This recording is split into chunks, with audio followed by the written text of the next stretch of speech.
Hi, everyone, and welcome to Digital Double Shot episode number 4, a Geomagic Utility Solutions webcast where we share topics related to the natural gas industry. I'm Jason. And I'm Jim. And this episode is brought to you by, of course, Geomagic Utility Solutions, providing digital solutions for utilities that enable efficient compliance, integrity, and asset and work management processes. So I am super excited about this discussion today. We are actually heading across the pond to explore hydrogen adoption in Germany, focusing on recent developments and key projects. And we'll also cover design, assessment, and construction considerations for both new and retrofitted hydrogen pipelines.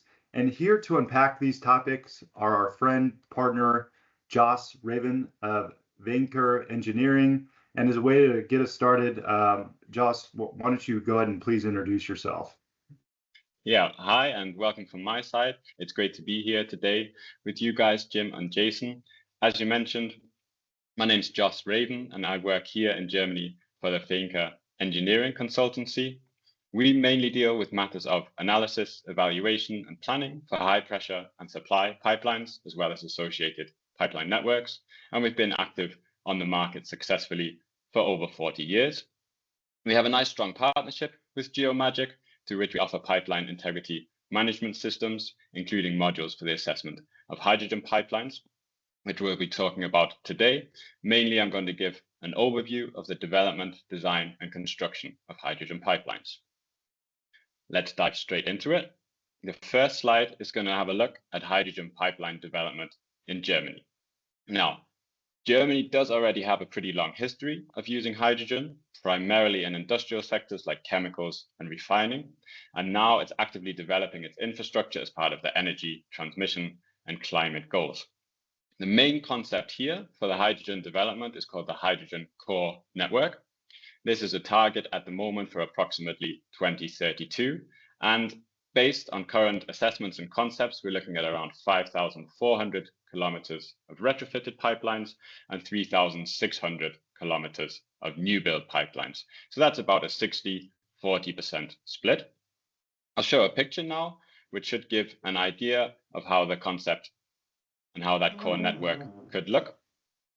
The concept is aiming to link industrial hubs, import terminals, and hydrogen storage facilities, and also to achieve some kind of integration with a broader so-called European hydrogen backbone, facilitating that cross-border transport and supply. Joss, those pipelines are pure hydrogen or are they blended? So this main concept, the hydrogen core network, is purely based on pure hydrogen transport, molecular hydrogen with no blending. That's based on a number of technical, economic, supply and demand factors, which we can then talk about on the following slides. In Germany at the moment, there are some pilots running with smaller clusters and hydrogen villages where blended hydrogen is being experimented with. But in terms of the network we're looking at today on the picture, pure hydrogen, either so-called green hydrogen produced via renewable means or so-called blue hydrogen, where carbon capture is used during the production process. What factors are considered when deciding to retrofit a line versus a new line? Yeah, that's a great question, Jim. We've got both technical, economic, and operational considerations there. Mainly, we're going to look at the material compatibility, whether we can deal with the key concern of hydrogen pipelines known as hydrogen embrittlement, which we'll get onto in the next slide. Weld integrity, permeation, leakage, and the general pipeline condition, also important. Operating system, again, quite dependent on the age of the pipeline, needs to be looked at. And then we've also got the economic factors, what's going to be more expensive, retrofitting or a new build. We need to look at the downtime that a retrofit might involve. And then also in terms of regulations and standards, whether retrofitting could be compatible with the new, more stringent hydrogen requirements or whether a new build is more appropriate. And then, of course, overall, you've got to look at whether the current pipeline is situated in a suitable place for for a hydrogen network. That may not necessarily be the case when we're looking at older natural gas pipelines. Just to give you guys a bit of a feel for how Germany is proceeding with the core network, in the old Eastern Germany, down by Leipzig, we've got 25 kilometers of a hydrogen pipeline that have already been commissioned and brought into operation. Up north from the Baltic Sea, going down south then, about 400 kilometers, their filling is underway. And over in the west of Germany, closer to the Dutch border, there's around 46 kilometers, which are currently being converted. And in terms of that work regarding both new and retrofitted pipelines, let's have a look now at the main design and assessment considerations. From my perspective, the main and the most important one would be the material compatibility for a new pipeline, for a retrofitted pipeline, and then just a pure material selection for new pipelines. I mentioned that keyword hydrogen embrittlement. That's a phenomenon where hydrogen can embrittle steel and other materials commonly used in natural gas pipelines, potentially leading to fractures and failures, which we obviously want to avoid. This means that we need to evaluate the material correctly or upgrade it to prevent that embrittlement, and following on from that, any induced cracking. The key properties that we typically consider here are strength and fracture toughness. If we're still not getting there purely with the material, and we could consider such things as internal linings, although these do tend to become very complicated in their actual implementation. So, Joss, sorry to interrupt, but along the lines of fracture toughness and things like that, is there a particular grade or grades of pipe that you prefer when you're doing new installations? Yeah, good question again, Jim. For sure, there's some rules of thumb and preferences there in the design world. We're typically looking for low to medium strength steels with good fracture toughness. That's what's preferred. Again, the aim is to minimize that susceptibility to hydrogen embrittlement and any associated cracking, but we still need to provide that mechanical strength for the transmission pressures. In the United States vocabulary, then we're looking at API steel grades from X42 to X52. They're widely recommended for hydrogen service because they typically meet those standards that I just mentioned, and they actually already have a really good track record of service with sour gas and in high toughness applications. On this side of the pond in Europe, then we're typically looking at steels with the designation L290. Okay, then we talked a little bit there about transmission pressures. That also leads us on to the next point here, which we have pressure and flow requirements. Now, interestingly, compared to natural gas, hydrogen does have a lower density, and amongst other reasons, that means that it does require or would require a higher pipeline pressure to transport the same amount of energy. That's not always possible to implement, but it is a design criteria that needs to be fully and properly assessed for both new and retrofitted pipelines. So we're looking there at proper sizing and route planning to ensure efficient flow and minimize pressure drops.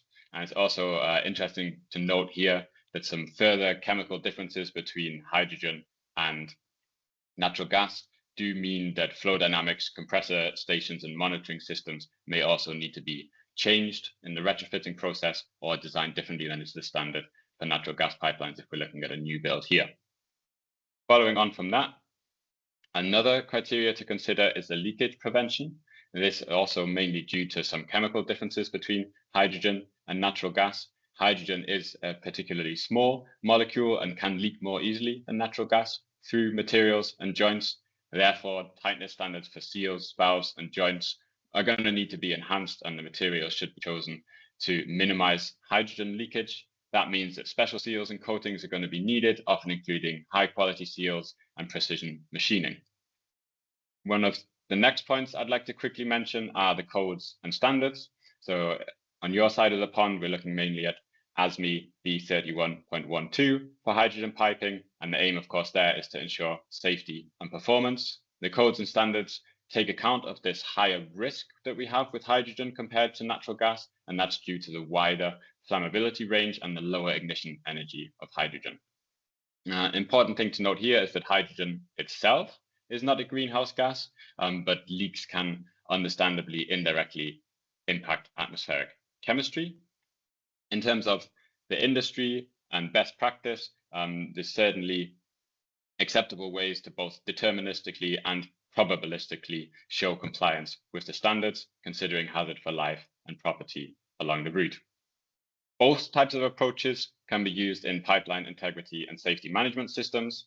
We're going to need regular inspection and monitoring of any hydrogen pipeline, and design should include fail-safe valves, leak detection systems, and cathodic protection systems to keep that corrosion risk under control.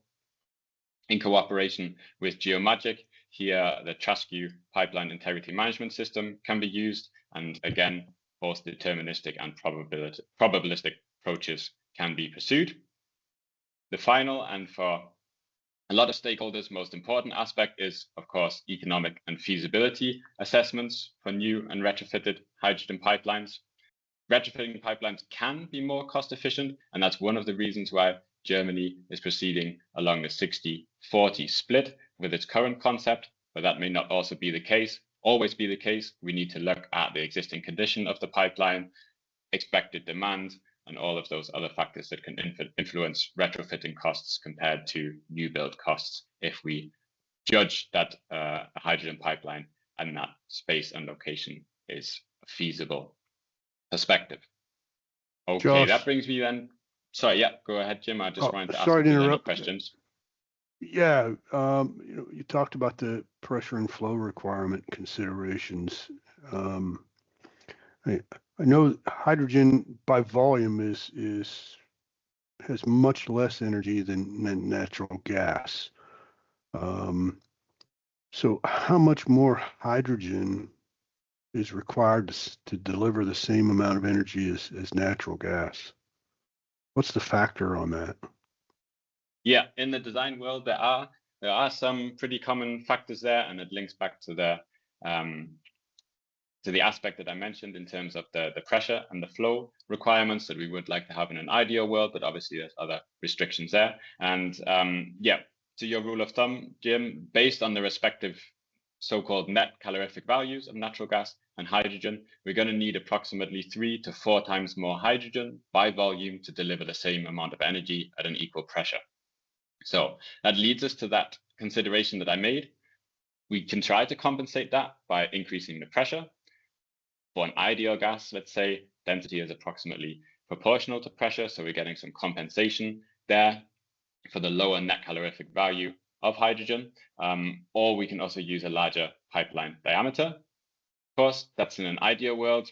In reality, we've got to consider compressibility, material strength limits, and cost, and they constrain how far we can go with raising the pressure or raising the pipeline diameter. So far, in terms of design and retrofitting processes and all of those parametric design studies that engineers to do, we're getting to the point where most hydrogen pipelines are going to have similar design pressures and diameters to natural gas, and therefore it will take a little bit longer to deliver the same quantity of energy. And another note there to consider with both new build and retrofitting is that because of viscosity differences, we do have more pressure drops in hydrogen pipelines. So there we're going to need a closer spacing of compressor stations, and yeah, that also understandably needs to be considered in the design process.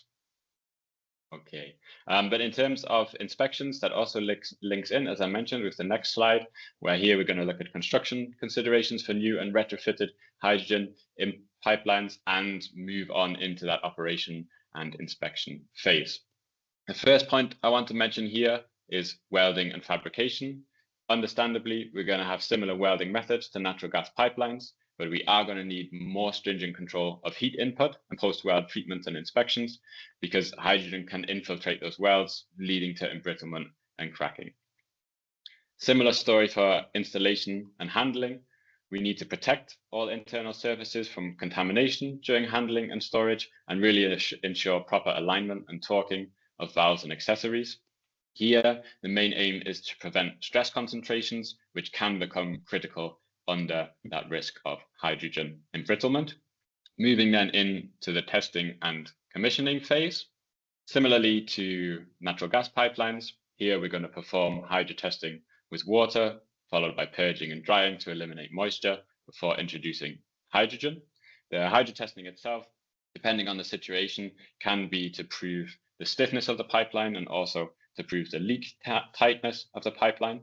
And then following on from that, we're going to be much more careful with the purging, drying, and eventual pressurization then with hydrogen than we are in the natural gas world, because we really need to prevent corrosion and those hydrogen air mixtures, which have a much wider explosive range and lower ignition energy than natural gas, which links in as well to the next point, should be safety and regulatory compliance.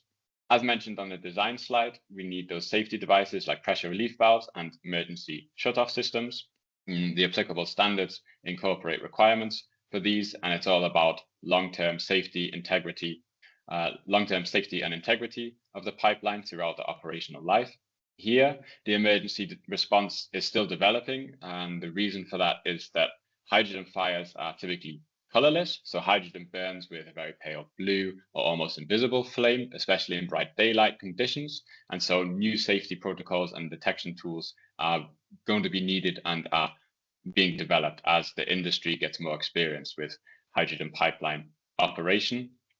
In terms of showing that safety and regulatory compliance, it is acceptable again to follow both deterministic and probabilistic statistical approaches. They both can lead to acceptable results. Hey, Joss, briefly stop for questions there, and then we can look at a summary. Yeah, before you go away there, tell us a little bit more about the differences on, post-hydro test cleaning and prepping of the pipe, the differences between a hydrogen pipeline and a gas pipeline, how much more in different things you do post-hydro. Yeah, for sure. The actual steps are going to be pretty similar. It's more about the stringency of the requirements that we're trying to meet there. And the reason for that increased stringency of the requirements are the newer risks, right? So we've got more hydrogen with a higher diffusivity, reactivity, and the embrittlement risk. So with natural gas pipelines, in terms of the drying, we're typically aiming for dew points from around -10 to -20 degrees. So that's when the water would condense out of the gas. And in terms of oxygen content regarding the flammability risk, we can accept up to around 5%. In terms of hydrogen pipelines, just to give you a sense of the increased stringency, the order of magnitude, etc., dryness, we're typically looking for below -40 degrees, and we're trying to push that oxygen content down below 1%. So a significant increase in the stringency requirements there to reflect the significant increase in the risks that we have with hydrogen. So we've got the corrosion risk there when there's extra moisture in there. We've got the flammability and the ignition risk there if we've got too much oxygen present in the pipeline. I just also wanted to mention the internal cleanliness. We also want to improve that on the hydrogen pipelines, and that's an example where we might use more advanced methods than with a natural gas pipeline. So there are methods such as heated nitrogen purging or vacuum drying, and then all of those figures that I mentioned need to be verified with hydrogen compatible sensors. Yeah. There are also methods where either helium or nitrogen is used for leak testing. They have similar behavior to hydrogen, but a lot easier to detect. Okay, then that covers all of the points I wanted to make about construction considerations, and we can have a brief chat about everything we've discussed now on the summary slide.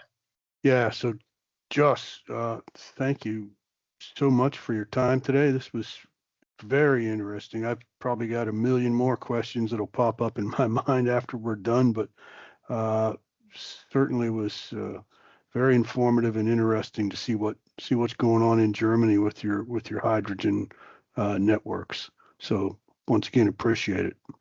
Yeah, you're very welcome. It's been a pleasure to talk with you guys on the other side of the pond, and it's a very interesting topic which is going to keep our industry busy for a lot of time in the future. We've got a few points now to summarize what we've talked about today, and the first one was the hydrogen pipeline development in Germany. There I outlined the ambitious plan here for hydrogen pipeline development incorporating at the moment, based on the most recent concepts, 60% retrofitted pipelines and 40% new pipelines. For both routes, we talked about the design, assessment, and construction considerations for pipeline design, focusing on hydrogen's unique challenges, including material embrittlement, leakage risks, and safety protocols. We came to the conclusion, that point was regarding the unique challenges I just mentioned, and then we came to the conclusion that both retrofitting and new builds can be cost effective, and we talked about the factors there, including such things as pipeline condition, expected demand, and retrofitting versus new build costs. For everything we've talked about today, both Geomagic and Finca offer multiple services that we're happy to offer and support with at every step. And that covers then everything that I had in mind to talk about. I'll roll over to the final slide where I've got a few details from you guys. Yeah, and that's really it from us today. And Joss, thank you so much. It was really insightful. And as Jim mentioned, we're looking forward to seeing all the advancements that you guys are making in hydrogen adoption. And we appreciate all of our viewers for jumping in here and staying connected with us. And once again, if you guys have any other topics that you'd like us to cover, please let us know. And until next time, stay safe and we'll catch up with you soon.